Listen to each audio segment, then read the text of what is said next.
Hello, this is Eli Shaubi. We're now continuing the sixth chapter of Ilkhot Shehita, dealing with the laws of terefot, of various illnesses become a terefan and not kosher. The last chapter we saw the terefa of derusa, of an animal that is attacked, and now we are moving on to the second type of terefa, which is a nekuva, a an animal that has a puncture in one of its critical organs. And we'll see the laws regarding various punctures in this chapter. الخالف نقوבה כיצד אחד עשר איברים הן שאם ניקב אחד מהן ויתחללו במשהו טרפה ואלו הן תרבה סובשת וקרום של מוח הראש והלב עם הקנה שלו והמרה וקנה הכבד והקיבה והכרס והמסוס ובית הכוסות והדקין והריאה עם הקנה שלה. So the case of a puncture, what is it? Seven organs that if one of them was punctured into its cavity, meaning to have an organ, if it were punctured not just on the surface but into the cavity of that, even just a little bit, then it is uh, prohibited. And these are the 11 organs. The first veshit, the pharynx. Total is the membrane of the brain. Third is the heart and its pipe. As we'll see, this is going to be the pulmonary artery. We'll see that later. Four is the mara, is the gallbladder. Fifth is the also the pipes of the liver. These are referring to the hepatic artery and the portal vein, which we'll talk about also in the upcoming halachot. Six is the keva. I'll pause here and say a little bit about the digestive system of a cow. Unlike that, which we only have one stomach, cows and many other, or these are called rudiments, right? A certain type of mammal have four stomachs. The first stomach is it's not in the order in which Rabbeinu here brings it. The first stomach is the kares. The second one is the beta kosot. The third is the mesos, and the fourth is the keva. The kares is called the rumen. That is the first stomach that the food enters from the esophagus, and from there into the beta kosot, or the rudiment. The rudiment and the rumen really are just one, kind of just one organ. There's one. There's only one organ that makes up both of them. What differentiates them is their the lining of the lining of the stomach in those parts, but it's one piece, and that one piece is often called the reticular rumen. From there, it'll go back and forth. So an animal, just with a cow, eats some food. It goes into the reticular rumen, and then it'll go back up the esophagus. This is also something that humans can't do. Our esophagus only allows food to go down.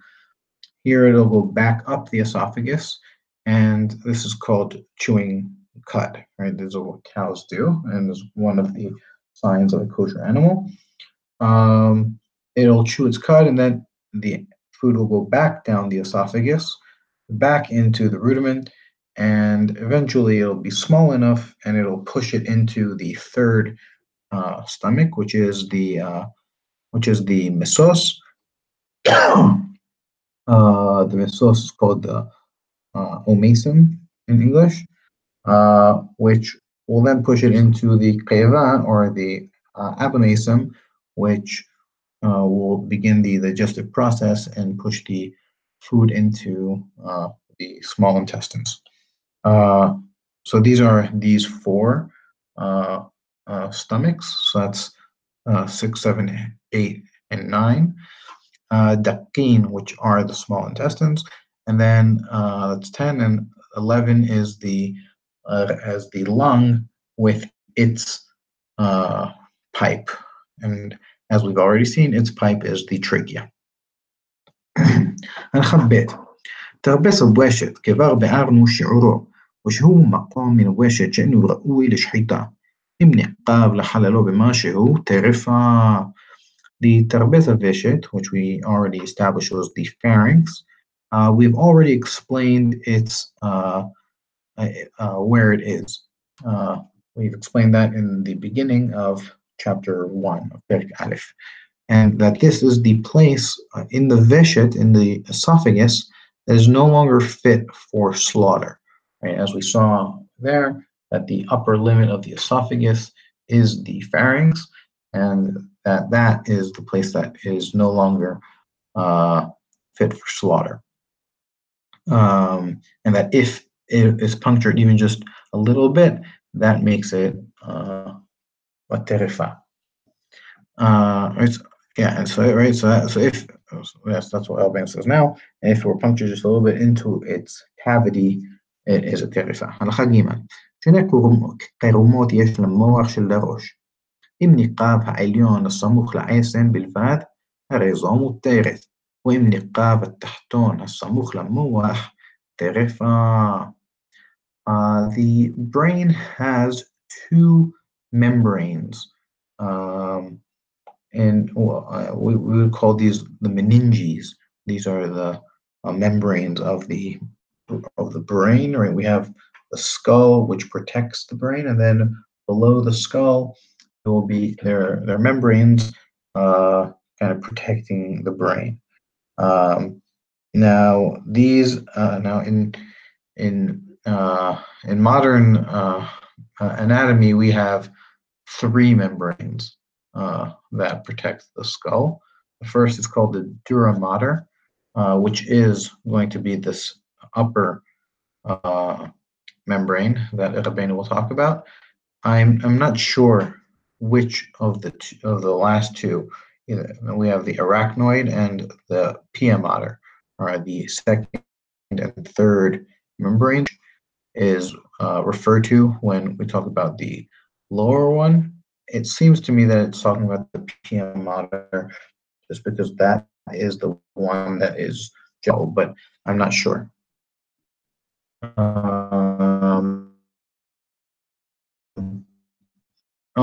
Okay, so says that there are two membranes to the brain. If the upper one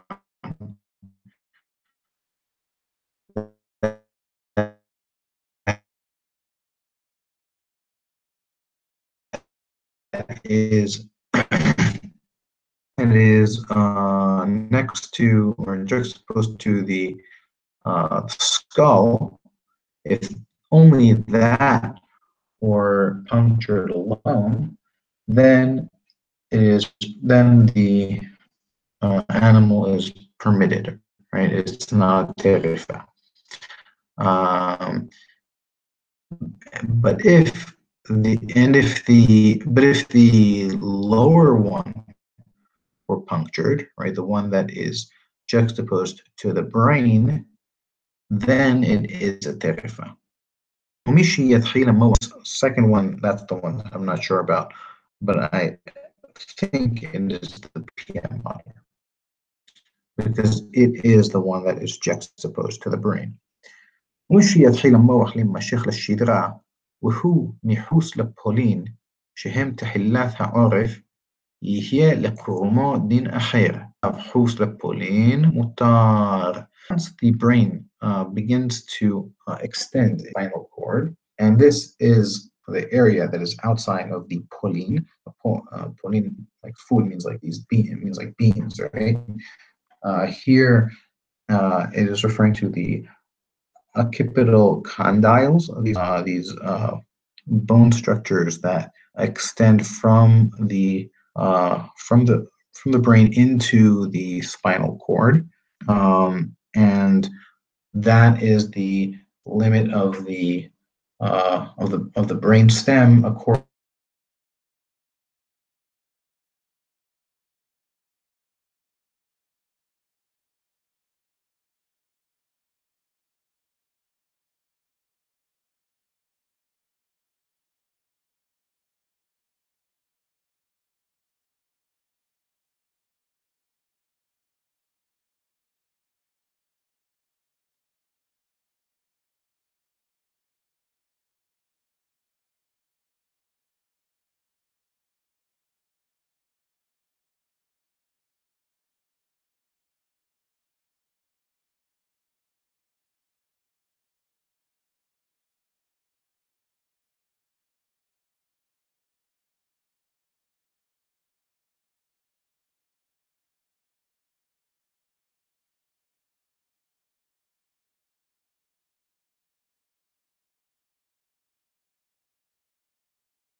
I'm sorry. My internet disconnected. We're continuing from where I left off. As we're saying, so this is the definition of the of the brain stem for according to Chachamim. So once you have passed these polin, these capital condyles, then which are the beginning of the back of the neck of the nape.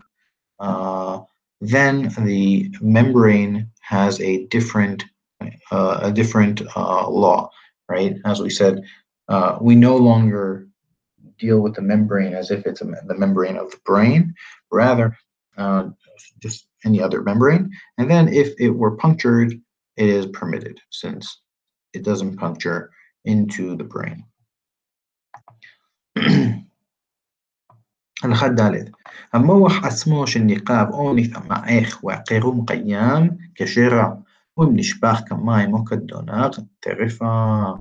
The brain itself that was punctured, or even if it were kind of crushed or condensed, but its membrane is still intact, then it is valid. It is and the animal is kshera.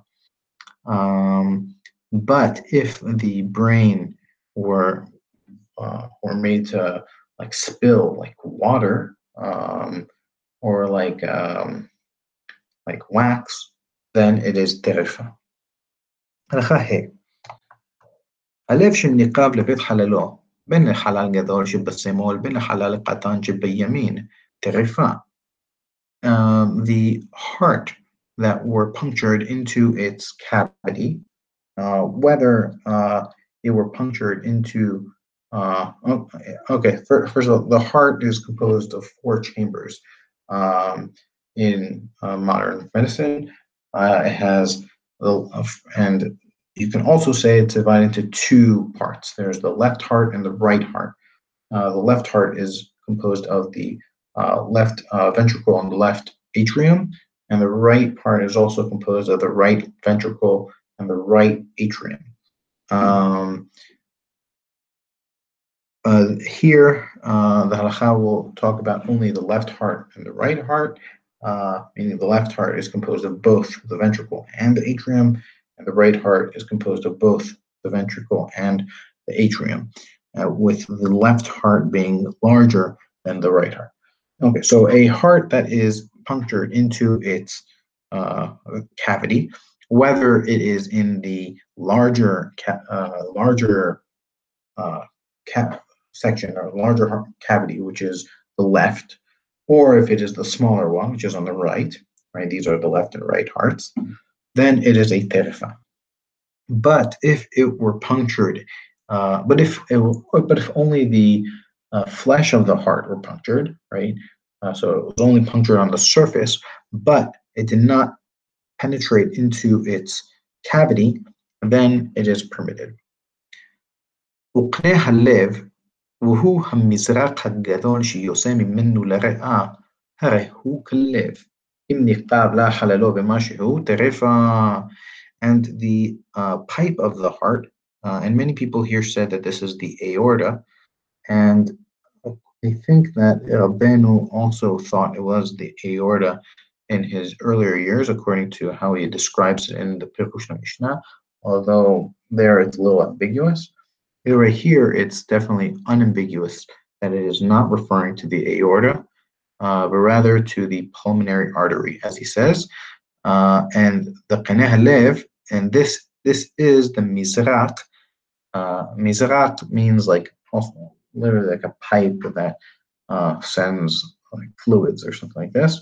And this can be either an artery or a vein. Rabbeinu doesn't differentiate between arteries and veins. I'm just going to call it an artery here because it's an artery. So, and the pipe of the heart, which is the large artery that exits from it, meaning from the heart to the lung, and this is what the pulmonary artery does. And that's how we know that he's talking about the pulmonary artery, not the aorta. Then this is so this artery is like the heart, is to be treated like the heart. And if it were punctured into its cavity even a little bit, it is a terefa. מראה שנקבה וכבד סותמתה מותרת. ואם לא נסתם הנקב, אף על פי שהוא סמוך לכבד, טרפה. A gallbladder that was punctured and the liver seals it is permitted, right? The gallbladder is the liver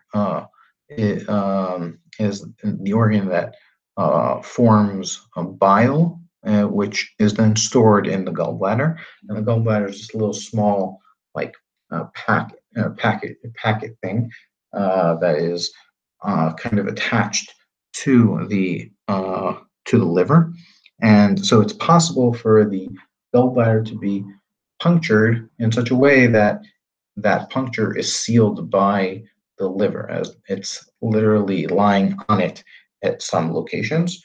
But it's also possible that it'll be punctured in a place that is not covered by the liver, right? And that's the continuation of the halacha. And if it is not sealed by, if the puncture is not sealed, then even though it is next to the liver, it is a terefa. הלכה ז' נביאה שנמצאת במרה, אם הייתה כמו גרעינה של התמרה, שאין ראשה חד, מותרת, ואם היה ראשה חד כגרעינת הזית, אסורה, שהרי נקבה אותה כשנכנסה, וזה שלא ייראה הנקב מפני שהוחלט בעמקה. נביאה means it means like a gerain, like a kernel, or like a kernel, like a little piece of something, a kernel that was found in the gallbladder. If it were like a kernel of a date whose head is not sharp, then it is permitted. And if its head were sharp, like the head of like the kernel of an olive, then it is prohibited. Since it is known, because it's sharp, then we presume that it punctured it and then entered.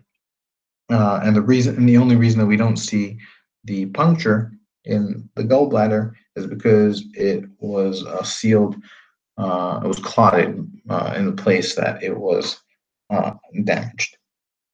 And this kernel that might be here can also be something like a gallstone or something like this, which also forms in the gallbladder and is like a kernel. Or right, that's the type of kernel that can enter in such a way that that wasn't through a puncture, but it can also be through a puncture, according to this halacha. הלכה ח' קני הכבד והן המזקין שבהם הדם מתבשל, אם ניפה באחד מהם במשהו טרפה. The pipes of the liver. Here, the liver has two main like arteries. Really they're arteries. Even though one of them is called a vein, it's not really a vein since it doesn't bring blood to the heart, but rather to the liver. And veins bring blood to the heart. Nevertheless, it's called a vein. So the liver has two main arteries. One is called the hepatic artery, and the second one is called the portal vein. The first one brings blood from the aorta to the liver, meaning from the heart to the liver, brings oxygenated blood from the heart to the liver, and the portal vein brings blood from the intestinal tract, like the gallbladder, the pancreas, etc., etc. It brings blood from there to the liver. So now it brings blood. It brings blood that has already that already contains many of the nutrients from foods that were digested, and this is the majority of the blood that enters into the liver. It's about 75% of the blood, as opposed to hepatic artery, which brings about 25%. So these two mizrakim, these two pipes or arteries, which shebahem hadam mitbasher, that in them literally the blood is cooked, but here it means that the blood is being processed, right, in some form. If these pipes, right, these arteries were punctured, if one of them were punctured even a little bit, then it is a terefa. לפיכך, מחט שנמצאת בחיתוך הכבד, אם הייתה מחט גדולה, והיה קצה אחד שלה לפנים, וידוע שנכתבה כשנכנסה. ואם היה הראש העגול לפנים, אומרים, דרך סימפונות הלכה מותרת. Therefore, if we find a needle that was in the liver when we cut it, right? So we cut open the liver and we found the needle inside. If this needle, if its sharp end was facing inwards, meaning in the direction in which it entered, right? The sharp point is pointing inwards. So then we say that it is certain that it punctured when it entered, right? Because the sharp part is in the front, so it punctured through and then entered that way. But if it's the other way around, then the head and the part that's facing inwards is the other end of the needle, right? The soft part of the needle, or the round part of the needle. Then we say that it didn't enter through puncturing but rather it entered in through the various simponot, through the various pipes or arteries or various branches of the that lead to the liver, and then it is permitted. הלכה ט' הייתה מחט קטנה, הרי היא טרפה, מפני ששני ראשיה חדים, וודאי נקבה. ואם נמצאת בסימפון הגדול שבכבד, והוא הקנה הרחב שבאמצעו, שבו נכנס המאכל לכבד, הרי זו מותרת.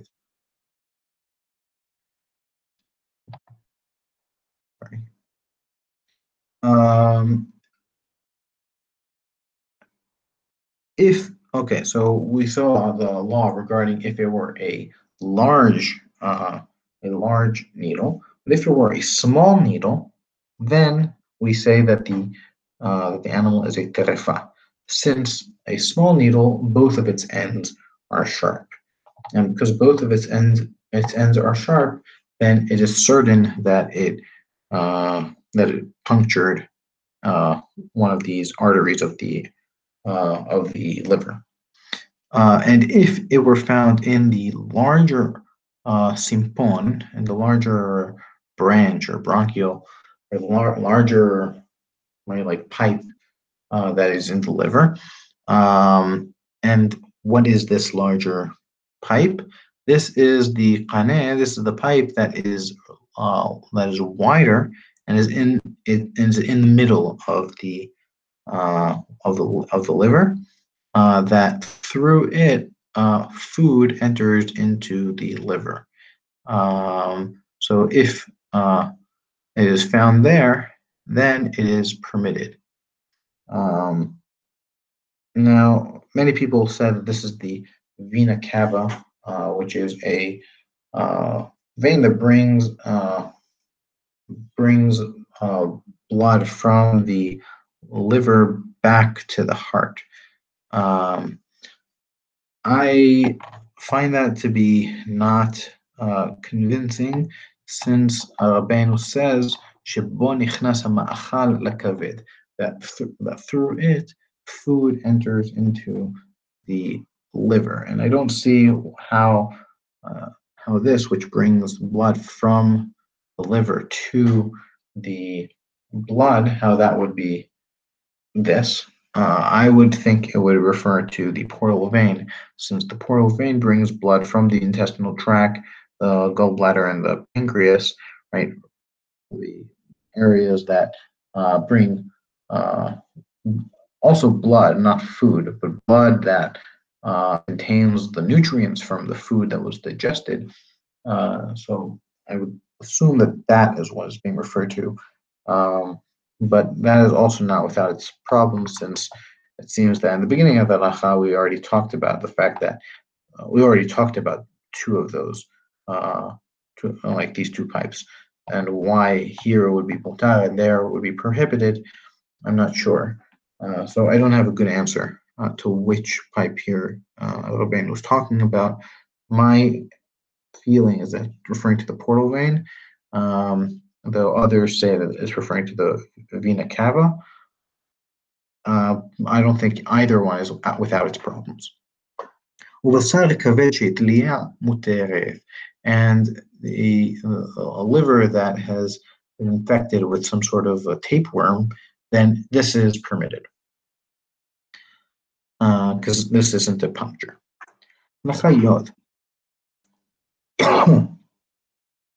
קיבה של נקבה וחלב טהור סותם את הנקב מותרת. The קיבה, right? We already spoke about the four types of stomachs. The קיבה is the abomasum, the fourth of the stomachs. So the קיבה that was punctured, and חלב טהור, right? So we already saw in הלכות מאכלות אסורות and laws of prohibited foods that we have חלב, type of fat that is prohibited to be eaten, and we have halev that is permitted to be eaten. So here we're talking about halev tahor, pure halev, so halev that is permitted to be eaten. So if this halev tahor seals the puncture that's in the keva, then it is permitted. The animal is permitted. וכן כל נקב שהבשר או החלב המותר באכילה סותם אותו, הרי זה מותר. חוץ מחלב הלב והכיס שעל הלב כולו, והמחיסה שבאמצע בטן המבדלת בין אברי המאכל ואברי הנשימה, והיא שקוראים אותה, ואחר כך תראה הריאה, והיא הנקראת טרפש הכבד, הוא המקום הלבן שבאמצעה, וחלב המעי האחרון, שאיברים אלו אין מכינין לפי שנפשים, ונפש שנסתם באחד מהן, אינו כצפון.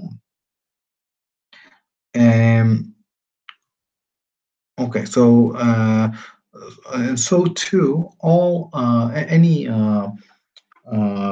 puncture that any piece of flesh or any fat that is permitted to be eaten, if it seals it, right? So, so any of these 11 things, essentially, right? Any of these 11 organs that has a puncture, if it were sealed by meat, by flesh, or by permitted fat, then it is permitted, even though it has a puncture, with a few exceptions. First exception is the fat of the heart, which if it, even though it's permitted, if it seals the puncture, it is still prohibited to be eaten. It still makes a terifa, even though the chaylev is permitted to be eaten normally. And secondly, the kis she'ala lev. This is the pericardial sac, also known as the pericardium. It's a sac that holds the entire heart like complex. Right, so this sac, right? So if it sealed like a puncture in the heart, then it is also not sufficient. And the mehitza, a border that is in the middle of the stomach that divides between the organs of the digestive organs and the respiratory organs. So this is the diaphragm which divides between the thoracic cavity, which contains the heart and the lungs, for example, and the abdominal cavity, which contains the stomachs, etc. So the diaphragm, if it seals one of these punctures, then it's also not sufficient. And Rabbeinu continues to describe what this diaphragm is. This is where if you were to rip this piece, then you would see the lung, and it is called tarpesh hakaved. Tarpesh literally means like a membrane. It's called the membrane of the liver since it's in that area, and it is in the place that it is it's white in the middle of it. For those looking at the YouTube channel, here you can see over here. On the left over here, you see this white part. This is the tarpesh hakaved. And that's what Rabbeinu says, that it is white and it's in the middle. And that's the third exception. The fourth exception is fats of the final intestine, which, as we'll see, is referring to the rectum. So the fats that are around the rectum also do not make it sufficient to seal any puncture in the rectum. So these four exceptions, the reason that we do not, that they're not sufficient if they seal a puncture, is because these organs, they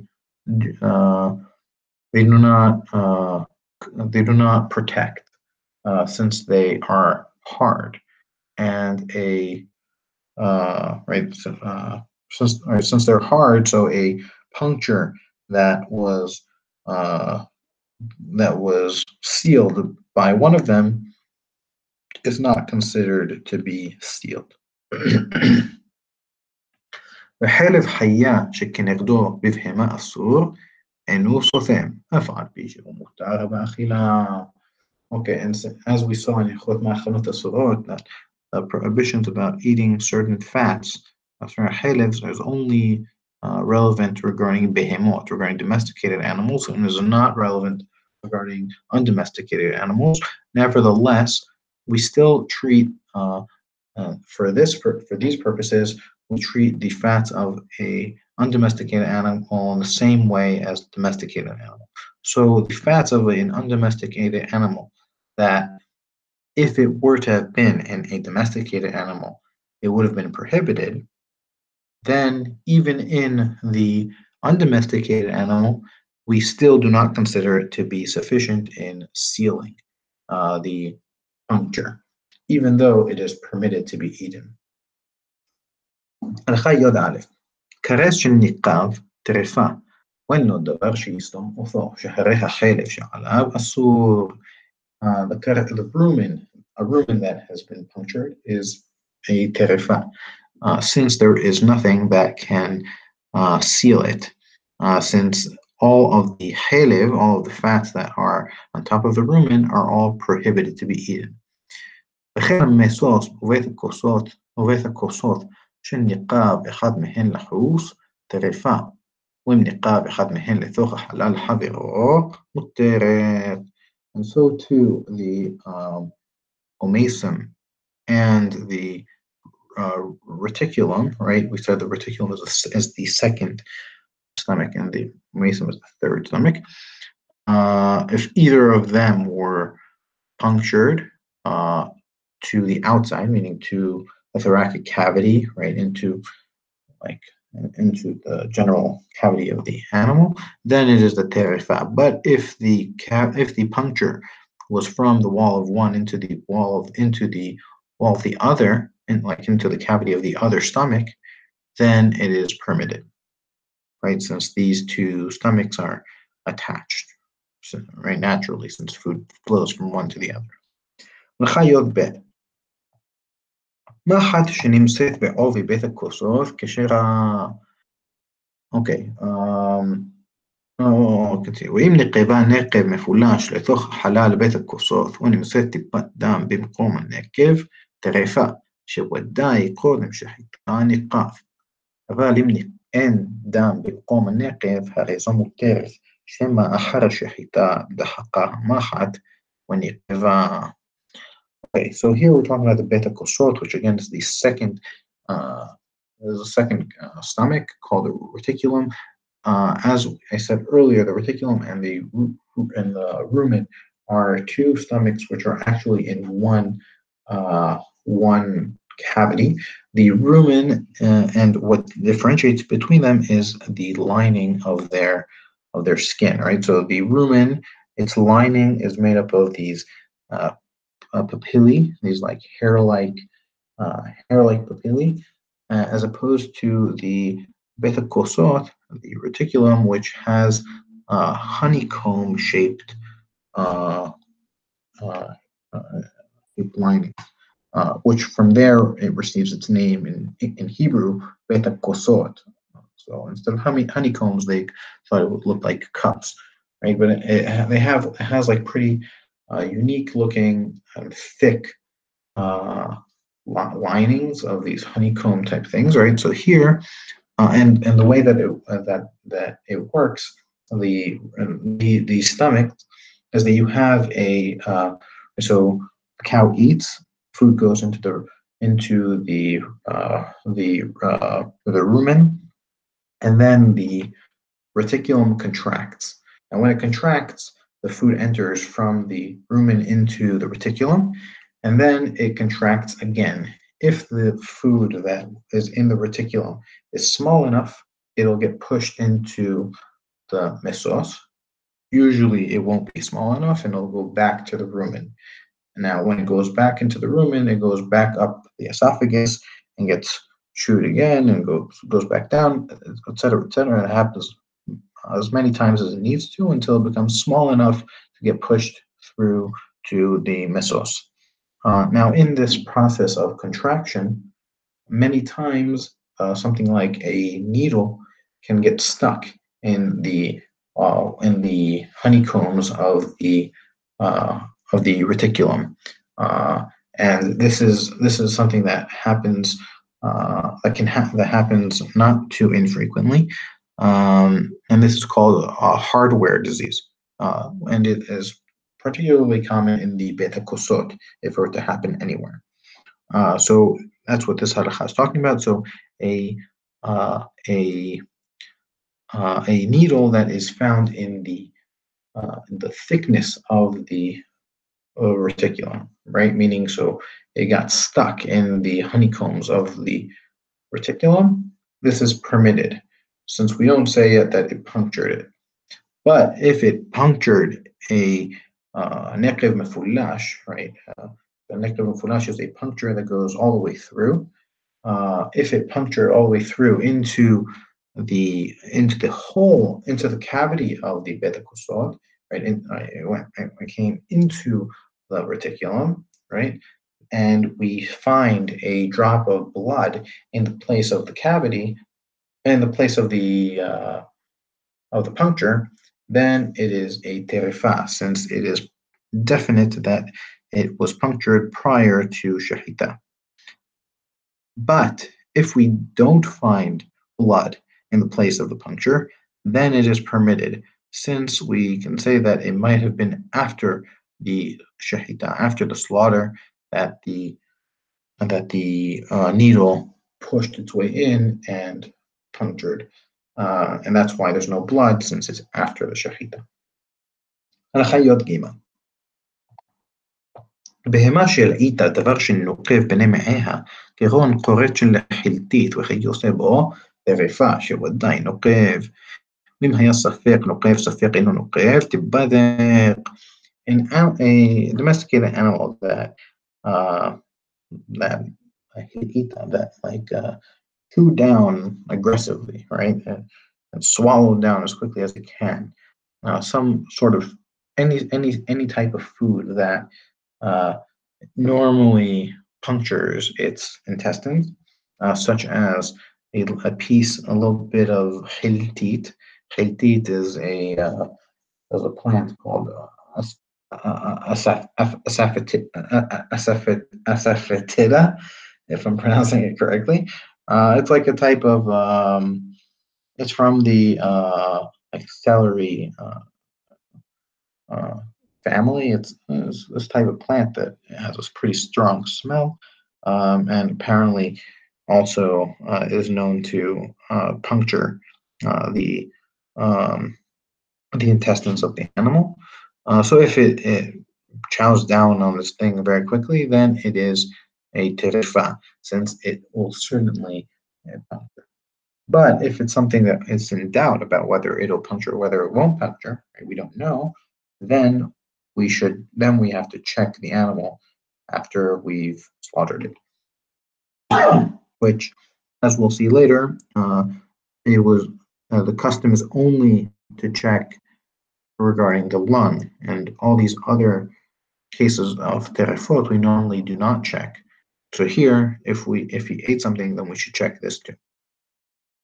כל אחד מביניהם מעיים שבסורף המאכל סובבת בהן, והן נקראים דפקין, שנקרב טרפה. Any one of the intestines that excess food goes around in them, and these are what are called dapin. Dapin is literally thin, and their intention here is to the small intestines. And so if any of them were punctured, then the animal's a terefa. But there are also these bene me'ayim, right? ויש מהן מלופפין ומוקפין, זו לפנים מזו, זו לפנים מזו, בעיגול כמו נחש שנכרך, ואלו הן הנקראים הדר קנה. אם נקרב אחד מהן לחברו, כשראה שהרי חברו מגן עליו. But we have of these bene me'ayim, we have these like intestines. We have other ones of them that are curly, that whirl into one into the other and one into the other in a circular form, like a snake that is whirled. Right, and all of these are what are called the large intestines. Right, you've probably seen a picture in your head of large intestines which do all these like whorls. That's what Rabbeinu was talking about here. And if one of them were punctured into its fellow, right, meaning from one intestine into another intestine, then it is permitted, since the other one protects, or right, it protects, it seals this one, right? Very much similar to the halakha that we saw earlier regarding that if a piece of flesh or piece of fat seals the puncture, that is okay. So this is very similar. הלכה י"ד ומהעין שנקרבו ולחסו אותם טרפה שאין זו סתימה אומרת. But if it weren't another piece of intestines that sealed it, but rather intestines that got punctured, and then there was some sort of liquid, right? This could be anything from the bile from the gallbladder, or the pancreatic juice, or any other type of juice that is found in the intestines, right? So rather some sort of juice is what seals it.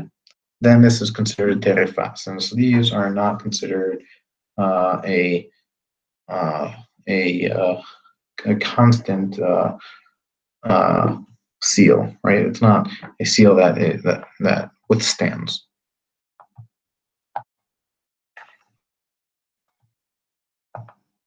הנה מעיים שבא זאב או כלב או גוי וכיוצא בהן ומטלן, וריהן נקובין אחר שהניחן, תולין בו ומותרת, ואין אומרים שמא במקום נקב נקב. If there, right, we had intestines that, right, and a wolf or a dog or even a non-Jew or anybody, anything, doesn't matter what, came and took it, and then we look at it and we find that it was punctured after they had put it down, then we can presume that we can say that they're the ones who punctured it, and the animal is permitted.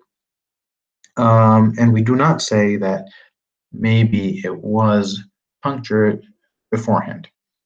נמצאו נקובין ולא נודע אם קודם שחיטה נקבו או אחר שחיטה, נוקבין בהן נקב אחר ומדמין לו.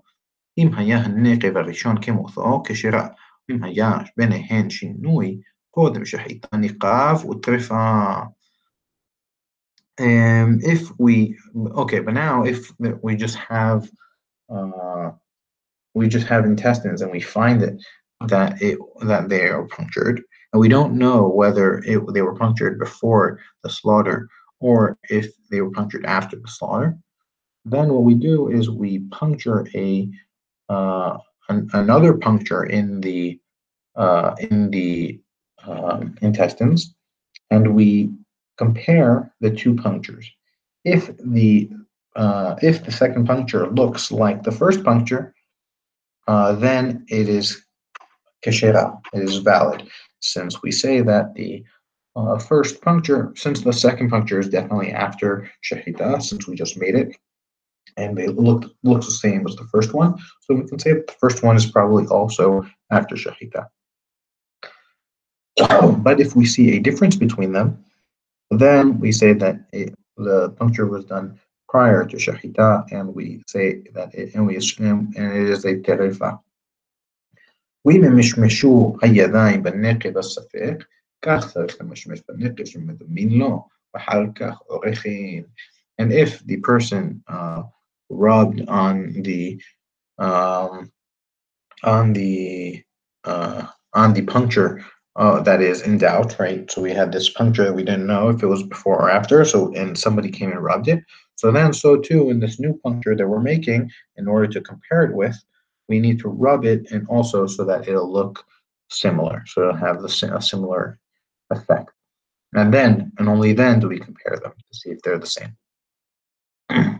הלכה ט"ו בני מעיים שיעשאו לחוס ולא נקרבו מותרת, ואם נתהפכו אף על פי שלא נקרבו טרפה, שאי אפשר שיחזרו כמות שהיו אחר שנתהפכו, ואין אחויה intestines which are revealed to the outside, right, meaning you can see them. Right, we're talking here about a live animal, but the animal was damaged in such a way that you can now see the intestines, but the intestines were not punctured. This animal is permitted, right? This is possible, for example, if it's through its anus, it were kind of ripped or something like this, and then you can see through the rectum, you can see the beginnings of the intestines, or something like this, right? The ripping of the anus is not a terefa, does not make it a terefa, and then that's an example, I think. And then, on the other hand, but if the and so we said earlier, the intestines are all whirled in shape and like they go one into the other, right? But if they all just like came apart, right? So they're no longer in their back and forth motion, or they're no longer in their original form. Then even though they were not punctured, it's still a terefa, since once they lose their form, it's never going to be able to go back to the way that it was, and the animal won't be able to survive. أخذت الزين أمئيها أحرون شو شوي وإن بو يقوم وهو شرعي يصيبه منها عرفة هو دفوق بين إقرها يرخايم هو هالنقرا حلو حيلة النقاب ماجو ترفع أرخم معايم. Okay, the last intestine, and that is the one which is straight, that has no bend, and it is the one that excretion exits from it, exits through it, out of the nakedness. Right here, it's out of the anus, and it is juxtaposed to the pelvic inlet and the pelvic region. This is what is called the halochelet. This is what we call the rectum. Right, the rectum is the final piece of the intestines, which is straight and does not bend. If the rectum were punctured even just a little bit, then it is a terefa, like all of the other intestines. במה דברים אמורים, ושנקב לחלל הבטן, אבל אם נקב מקום הדבוק בירכיים, מותר, ואפילו ניטל ממנו מקום הדבק כולו, מותר, והוא שישתגר מאורכו בשור, כמו 4 אצבעות. Okay, so now Rabbeinu puts a condition on this. So he said, in what case are we talking about? Only about a case where the puncture that is in the rectum is right. The only case in which it is a terefa is only if the puncture is into the cavity of the stomach, right, into the thoracic, into the abdominal cavity, right, into the right, goes into one of the stomachs or something like this, or even into just the cavity of the stomachs. But if the puncture was into the place where it is juxtaposed to the pelvic inlet, so then it is permitted, since the pelvic will seal it, right? Very much like the previous halachot that we saw earlier. And even if a whole piece were taken from it along the entire area in which it is juxtaposed to pelvic region, then it is still permitted. But this is so long as the remains of the rectum to its length, at least in the ox, the length of about 4 finger lengths. Right? So four fingers. הלכה י"ז. העוף אין לו לא קרס ולא משוש, לא בית הכוסות, אבל יש לו קנקן, זפק וקורקבן. Okay, so now that we've finished talking about the animal, now we're going to start talking about the birds. So a bird does not have a rumen, doesn't have a omasum, it doesn't have a reticulum, right? All it has is a stomach, right? So it doesn't have all these things, but what it does have two other things. It has a zefik, which is a crop, and it has a kurkevan, which is the gizzard. The crop is a part of the esophagus of the bird, which when he eats, he can store. Most birds have this, not all, but most birds have this. It's kind of a bump in the esophagus, which can store food for lengths of time, right? And doesn't have to keep on going down all the way into the stomach. The kulkevan is a muscle, which food that a bird doesn't have teeth with which to chew like humans or like animals. So it'll go down into the stomach and then into the kulkevan, into the gizzard, which is a sort of muscle which can break up foods using various stones or things like this that were caught into the gizzard, and that way break up the food. So it does have these two things, which the animals do not. וכל הטרפות שובות הן בבהמה חיה ועוף. And all of the laws of terefot are equivalent for behemot, for domesticated animals, undomesticated animals, and birds. וזפק שניqab גגו במשהו, טרפה, and a crop that was punctured in its rooftop, right, on the top of the crop, even just a little bit, is a terefa. ואיזה הוא גגו של הזפק? What is the top of the crop? This is זה שימתח עם הוושת כשיעריך העוף סוברו. אבל שאר הזפק שניqab מותר.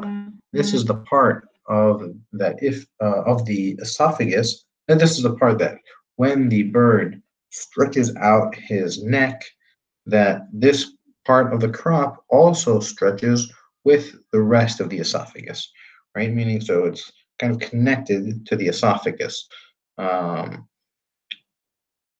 right? And then it has the same law like the esophagus, which also which is also prohibited if it has a puncture even just a little bit.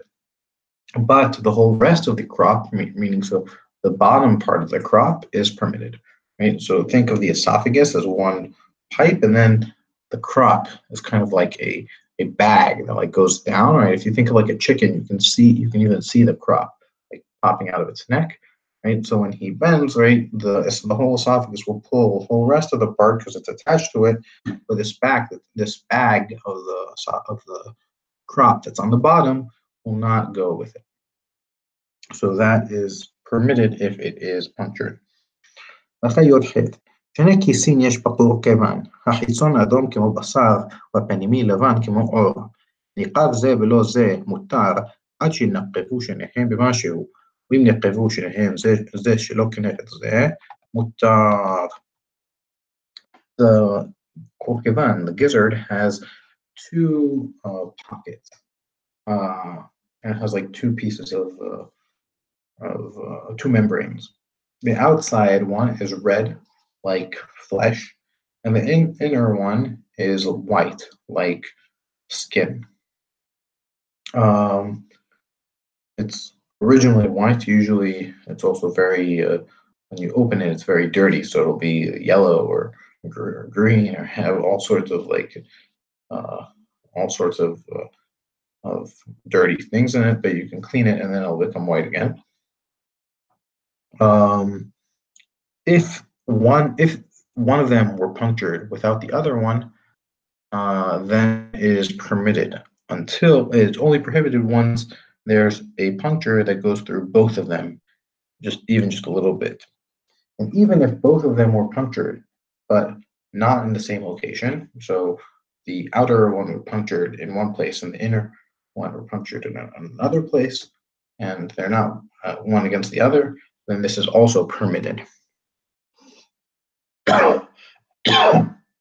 אחיות ט' התחול אינו מן האיברים שנקייבתן במשהו, ולפיכך לא מנו אותו חכמים בכללן, אלא יש לנקב שלו שיעור שאינו שווה בכולו. Spleen is not one of the organs that is prohibited if it were punctured just a little bit, and therefore Chachamim, our sages, did not include it with all of the other organs which are prohibited if they are punctured even just a little bit. Rather, the spleen, its puncture has a certain measurement which is not the same in the entirety of the spleen. How so? כיצד? התחול ראשו האחד עבה והשני דק, כבריית הלשון. אם נקב בראש העבה נקב מפולש, טרפה, ואם נקב נקב שאינו מפולש, אם נשאר תחתיו כעובי דינר של זהב, מותרת. חוץ מזה, הרי הוא כמפולש וטרפה. Okay, so how so? The spleen, its head, one of its ends is thick, and the other end, is rather, and here it says thick, but think of it as wide. One of its ends is thick, and the other one is thin. Very much like the form of the tongue, right? If you think of the tongue, the tip of the tongue is very thin, but the base of the tongue, all the way at the back of your mouth, is very wide. So the same thing is true of the spleen, which its measurements are 1 by 3 by 5 centimeters. So that can help you think about, right? You can see how one end is thin and the other end is thick. If it were punctured at the thick end, a full puncture, meaning a puncture that goes through it, then it is a terefa. But if it was a puncture that did not go through it all the way, then if so only punctured at the surface, meaning it didn't go all the way through, there's still an amount that was not punctured. But if that amount that was not punctured, if there remained of it the thickness of a dinar of zahav, right, a golden coin of sorts, right, which has a certain thickness. So if that amount of thickness remained in the spleen, then it is permitted. If the thickness were less than that, then it is considered like it is mefulash, like it were punctured all the way through, and it is considered terefa. In the Ktav Yad Kafech, and the manuscript of Yosef Kafech, the Girsa here of Mishne Tora has a small addition and says, Aval im niqav dak keshera. But if the thin part of the spleen were punctured, then it is valid. It doesn't appear here in the Yochai Makbili version. לחכף. כל עבר שאמרנו בו שאם ניqב במשהו טרפה, כך אם ניטל כולו טרפה, בין שניטל בחולי, בין ביד, בין שנברא חסר. All of the organs that we mentioned, that if it were punctured even a little bit, that it is a terefa, then so too if its entirety were removed, it is also a terefa, regardless of whether it removed because of some illness, right? So it just because of some illness it disappeared in some way, or it fell, or it was removed, or if it were actually removed by hand, right? Somebody pulled it out or somebody removed it by surgery or something like that, or whether the animal was just born missing it, right? In any of these cases, it is also considered a terefa. וכן אם נברא בשני איברים מאותו עבר, טרפה, שכל היתר כנטול הוא חשוב. And so too, if it were born with two of the same organ, then it is also a terefa, because any organ which is extra is considered as if it were removed. يسعد ניטל אחד מן המעיים או המרה וכיוצא בהן בין מעוף בין בבהמה טרפה. So how so? So for example, if one of the intestines, right? Let's say the rectum or something like this, were removed, or if the gallbladder were removed, and so on and so forth. Regardless of whether it's in the bird or in the domesticated animal, then the animal is a terefa. וכן אם נמצא בהן שתי מררות או שני בני מעיים, טרפה, והן כל כיוצא בהן. And so too, if we found in that animal two gallbladders or two rectums or two of any of the intestines, then it is also a terefa, and so too anything like this. אבל אם ניטל הטחול או שנמצאו שיניים, מותרת שאינו מקלה למנויים. But if it were the spleen that were removed, or if we found that there were two spleens, then the animal is permitted, since the spleen is not included in the list of that we mentioned in the beginning. Right, that the whole should not be treated the same way. המעי היתר שתתטרף בו הבהמה, הוא היתר מתחילתו ועד סופו, עד שנמצאו שני בני מעיים זה בסד זה מתחילה ועד סוף, כמעי העוף. או שהיה מעי יוצא כענף מנבד, הרי הוא מובדל, בין בעוף בין בבהמה. אבל אם חזר והתערב עם המעי ונעשה אחד משני ראשיו, הרי שניהם מבדלים באמצע, הרי זו מותרת ואין כאן יתר. Okay, the final intestine, right? We already said this is the rectum. And so the rectum. Sorry. My mistake. That's the me'iha aharon. Here, the me'iha yafer. Right. So the extraneous intestine that the animal becomes a tarif by it. Right. So we said if an animal has two of any of these organs, right? So is the second organ that makes it a terifas. The second organ is considered like a missing organ.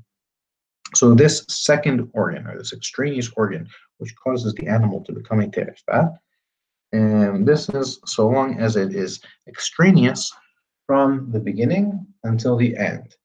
Right. So here we're talking not about an organ, but rather about an intestine. And so here, so it's only if it were extra, if this intestine were extra from the beginning until the end, such that it were found that there were two sets of intestines, one next to the other from the beginning until the end. Like in the intestines of the bird, right? So the intestines of the animal and the intestines of the bird are a little different. Since the bird has the kulkiban, it has the gizzard. So the gizzard has two openings. One opening that goes back into the stomach, and the other opening that goes into the small intestines, which will eventually be excreted.